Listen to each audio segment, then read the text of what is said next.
ဒါကတော့အဲလိုကျဲလို့ခေါ်တဲ့ကဘာပေါ်မှာအပေါ်ပါဆုံးနဲ့အမြန်သုံးဝင်တဲ့အဆိုင်ခဲတစ်မျိုးပဲဖြစ်ပါတယ်သူ့ကိုလေခဲဒါမှမဟုတ်အငွေ့ခဲလို့လည်းခေါ်ကြပါတယ်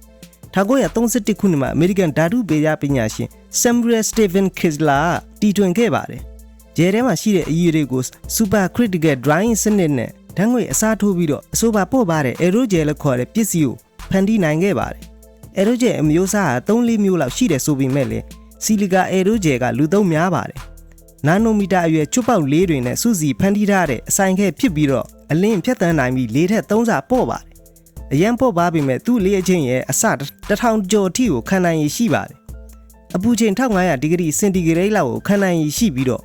အရေးမပျော်ပဲသူ့ရဲ့နာနိုမီတာအရွယ်ချွတ်ပေါက်လေးတွေကအပူကိုမဖြတ်စေပဲဟန်တာထားနိုင်ပါတယ်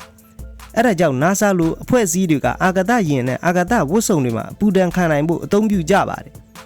ပြီးတော့ hydrophobic aerogel ကရေဆိုးတာခံနိုင်ပြီးတော့သူ့ကိုလူကိုယ်ပေါ်မှာတုပ်လိမ့်ပြီး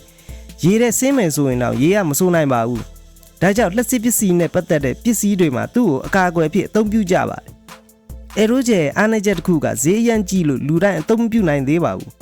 1ကီလိုဂရမ်ကိုအမေရိကန်ဒေါ်လာ9000ကျော်လောက်ကိုရှိပါတယ် Guinness World Record မှာစံချိန်ပေါင်း15ခုကိုပိုင်ဆိုင်ထားပြီးတော့လက်ရှိမှာအာကာသနဲ့တခြားလုပ်ငန်းတွေမှာအသုံးပြုလျက်ရှိပါတယ်